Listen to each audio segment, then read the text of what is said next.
नमस्कार दोस्तों, ब्रह्मास्त्र अभ्यास प्रश्न की इस श्रृंखला में आप सभी लोगों का बहुत बहुत स्वागत है। और आज से मैं अपने इस YouTube मंच पर एक प्रश्न अभ्यास श्रृंखला को प्रारंभ करने जा रहा हूं, जिसके अंतर्गत मेरी शुरुआत जो है पहले नंबर पे मध्य प्रदेश के इतिहास, कला, संस्कृति, जो कि काफ़ी चर्चित टॉपिक रहता है हमेशा विद्यार्थियों के मध्य में, उसको लेके मैं एक अभ्यास प्रश्न की श्रृंखला शुरू कर रहा हूँ, जिसके अंतर्गत एक छोटा सा प्रयास आज मैं कर रहा हूँ। तो बिना कोई समय लिए हुए आप सभी से मैं इस श्रृंखला को शुरू करता हूँ। यह श्रृंखला जो है काफ़ी परीक्षाओं, एमपीपीएससी के द्वारा आयोजित सभी परीक्षाएं, चाहे वो असिस्टेंट प्रोफेसर की परीक्षा हो, सिविल सर्विसेज हो, या कोई भी परीक्षा हो, या व्यापम की किसी भी परीक्षाओं के लिए इस प्रकार के जो प्रश्न श्रृंखला है वो काफ़ी महत्वपूर्ण साबित होने वाली है।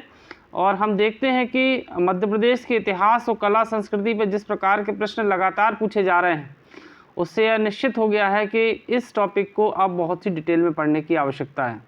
तो हम ज़्यादा समय नहीं लेंगे और सीधा अपने प्रश्नों की श्रृंखला पे आते हैं। हमारा पहला प्रश्न है कि पुरापाषाण काल की कुल्हाड़ियाँ कहाँ से प्राप्त हुई हैं।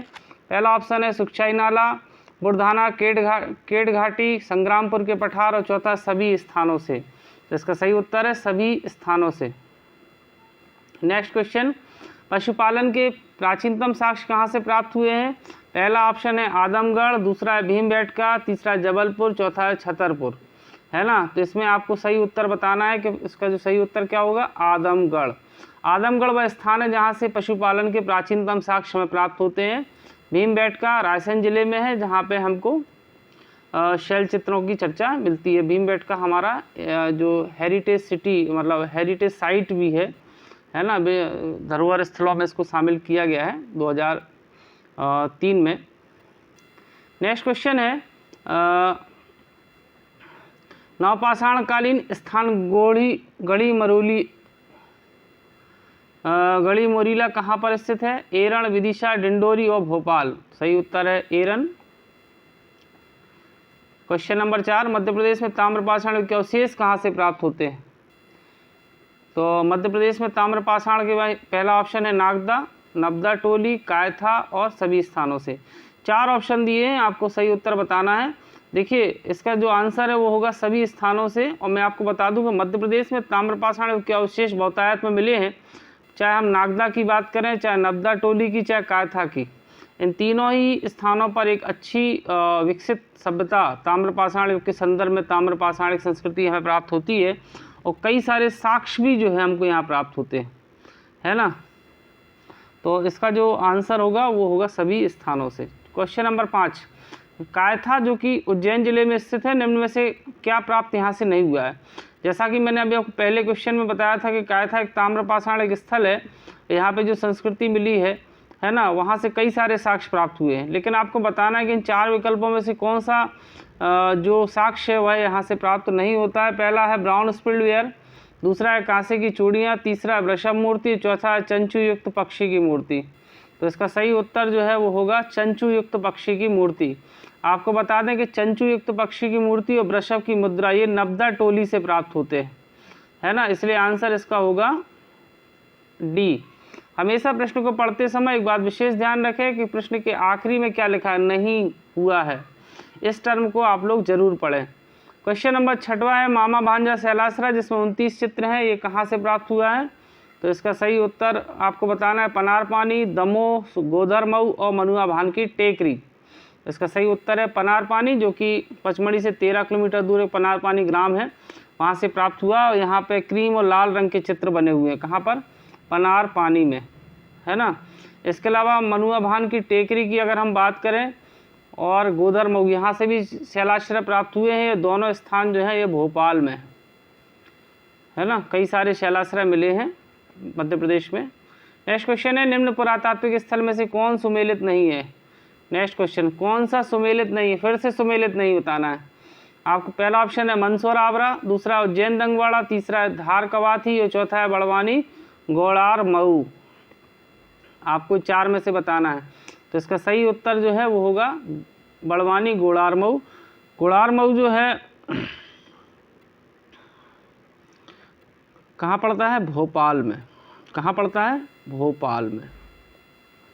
उसके अलावा आवरा जो है वह मंदसौर में है, दंगवाड़ा उज्जैन में है, धार में कवाती। इसलिए सही आंसर क्या होगा? बड़वानी, गोड़ार, मऊ।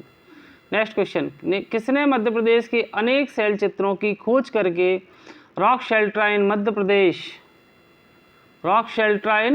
प्रदेश शीर्षक के अंतर्गत चित्रों का वर्णन किया? ये आपका क्वेश्चन है।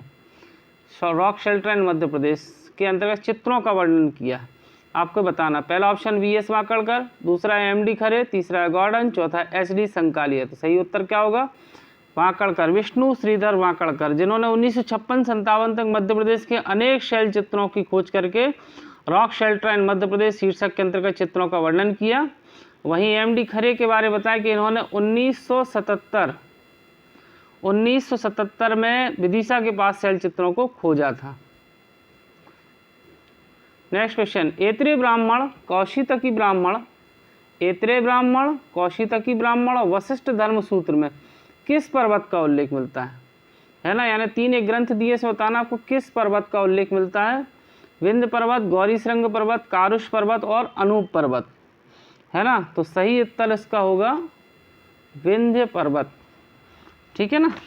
इसका सही उत्तर क्या होगा? विंध्य पर्वत, है ना? वैसे कारुष पर्वत तो कोई था नहीं, लेकिन कारुष प्रदेश रीवा वाला क्षेत्र था। और अगर हम बात करें कि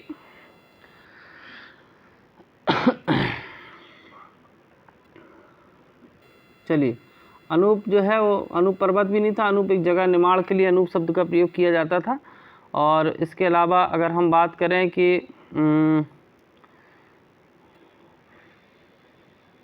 चलिए, गौरीशृंग पर्वत, है ना? ये 4 ऑप्शन थे, तो आपका सही उत्तर क्या हो जाएगा इसमें आपका सही उत्तर हो जाएगा विंध्य पर्वत।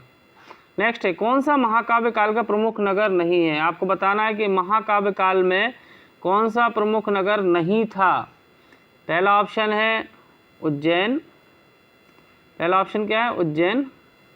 दूसरा है विराट नगरी, तीसरा है महेशमती, चौथा है तुंडीकर। 4 ऑप्शन आपको दिए गए। उज्जैनी मतलब उज्जैन हो गया आपका, विराटपुरी मतलब ये क्या हो गया? सुहागपुर।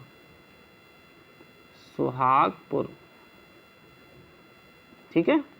महेशमती आप लोग समझ गए, महेश्वर। और तुंडीकर मतलब दमोह, है ना? इसमें आपको सही उत्तर बताना है। सही उत्तर क्या है, कौन सा नहीं है? तो आपका सही उत्तर होगा तुंडीकर, दमोह। यानी उज्जैनी, विराटपुरी और महेशमती तीनों महानगर थे। कौन से काल के? महानगर काल के। क्वेश्चन नंबर 11, किस ग्रंथ में चर्चा है कि चेदी महाजनपद में उच्च कोटि के हाथी? कौन सी जनपद में? चेदी, है ना? चेदी में कहाँ थे? उच्च कोटि के हाथी उपलब्ध थे। हाथी एक समय सेना का एक विशिष्ट अंग माने जाते थे, वो काफ़ी महत्वपूर्ण पार्ट होते थे, है ना? तो ये कौन सी ग्रंथ में मिलता है कि चेदी महाजनपद में उच्च कोटि के हाथी उपलब्ध थे, है ना? तो आपके ऑप्शन है, पहला ऑप्शन है अर्थशास्त्र। पहला ऑप्शन क्या है आपका? पहला ऑप्शन है पहला ऑप्शन है आपका अर्थशास्त्र। ठीक है। दूसरा ऑप्शन है अंगुतर निकाय, तीसरा है भगवती सूत्र और चौथा है विनय पिटक, है ना? इसमें आपका सही उत्तर क्या हो जाएगा? अर्थशास्त्र। सही उत्तर क्या है? अर्थशास्त्र। आंसर हो जाएगा आपका ए। नेक्स्ट, चेदी महाजनपद, अब फिर से चेदी पे क्वेश्चन बन गया। चेदी महाजनपद आधुनिक बुंदेलखंड के पूर्वी भाग में है ना? दिशाओं का ज्ञान तो आप सभी को होगा। ये होता है नॉर्थ, ये होता है साउथ, ये होता है ईस्ट और ये होता है वेस्ट, है ना? तो आधुनिक बुंदेलखंड अगर इसको मान लिया जाए तो बुंदेलखंड के पूर्वी भाग में कौन सा जनपद था? चेदी जनपद, है ना? और इसकी राजधानी क्या थी? शुक्तमती, है ना? क्वेश्चन जो पूछा गया है कि ये किस नदी, शुक्तमती राजधानी किस पे थी? पहला ऑप्शन है केन नदी, नर्मदा, सोन नदी और बेतवा नदी। 4 ऑप्शन। सही उत्तर क्या है? केन नदी। क्वेश्चन नंबर 13, बुद्ध काल में अवंती के शासक कौन थे? साधारण सा क्वेश्चन है, इसका सही उत्तर हो जाएगा चंड प्रद्योत। नेक्स्ट क्वेश्चन, दीप वंश के अनुसार उज्जैनी की स्थापना किसने की? आप जानते हैं दीप वंश, महावंश, इन ग्रंथों के बारे में आपने जाना हो। उज्जैनी की स्थापना की बात आती है, किसके द्वारा की गई? तो सही उत्तर है अच्युतगामी, है ना? सही आंसर क्या हो जाएगा?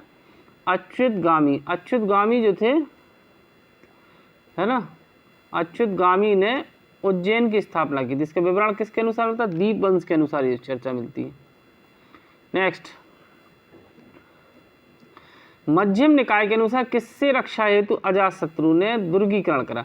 राजगृह के बारे में आपने पता है, मगध का अवंती से बड़ा संबंध रहा है, लेकिन अजातशत्रु ने एक राजा था जिसके भय के कारण अपने उसका दुर्गीकरण कराया था, है ना। तो दुर्गीकरण कराया और इसकी चर्चा का मध्यम निकाय एक ग्रंथ है, उसके अनुसार किसने रक्षा हेतु अजातशत्रु किससे रक्षा हेतु अजातशत्रु ने राजगृह का दुर्गीकरण कराया था? तो हमारे पास जो ऑप्शन है वो चंड, प्रद्योत, नंदीवर्धन, पालक और अजक, है ना। ये चारों अवंती के शासक हैं और इसका सही उत्तर होगा चंड प्रद्योत। सही ऑप्शन क्या होगा इसका? चंड प्रद्योत। नेक्स्ट क्वेश्चन, जिस दिन वह अवंती का शासक बना उसी दिन महावीर स्वामी को निर्वाण प्राप्त हुआ। ये किस की बात हो रही है? तो इसका सही उत्तर क्या होगा? पालक। पालक जिस दिन गद्दी पर बैठता है और उसी दिन जो है महावीर स्वामी का निर्वाण प्राप्त होता है। नेक्स्ट क्वेश्चन है, ये इंपॉर्टेंट क्वेश्चन है, किस ग्रंथ में उल्लेख है कि पाटलिपुत्र के देव यवन में महेश्वर की रूपवती पुत्री रत्नमंजरी का चित्र लगा, जिसे देखकर राजा के आदेश से सैनिक अमरदत्त और मित्रानंद उज्जैन आए और चतुराई से रानी को पाटलिपुत्र ले गए? ये विवरण जो है किस ग्रंथ में मिलता है? सही उत्तर है इसका रामायण चूड़राय चरी, जैन ग्रंथ है ये, इसमें इसकी चर्चा मिलती है। क्वेश्चन नंबर 18 है, अशोक की प्रारंभिक शिक्षा थेरवाद किस स्थान से प्राप्त हुई? बड़ा ही साधारण क्वेश्चन है, इसका सही उत्तर है उज्जैन। और क्वेश्चन नंबर 19, श्रीलंका के हत्यालूक विहार में रहकर किसने बौद्ध धर्म का प्रचार कराया? तो इसका सही उत्तर है संघमित्रा। आयुपाल और धर्मपाला दोनों उपाध्याय थी इनकी, है ना। क्वेश्चन नंबर 20, अशोक के पुत्र महेंद्र का जन्म कहाँ हुआ? तो सही उत्तर है उज्जैन। तो मित्रों, ये थे आप सभी के समक्ष हमारे 20 क्वेश्चन। आशा है ये क्वेश्चन आपको आसानी से बने होंगे जिन्होंने इस किताब का अध्ययन किया होगा। मैं बात कर रहा हूँ तथ्यात्मक मध्य प्रदेश की, जिस किताब को मैंने ही लिखा हुआ है और इसी किताब से लगातार पिछली कई परीक्षाओं में सवाल पूछे जा रहे हैं, है ना। आशा है आपको ये प्रश्नों की श्रृंखला पसंद आई होगी।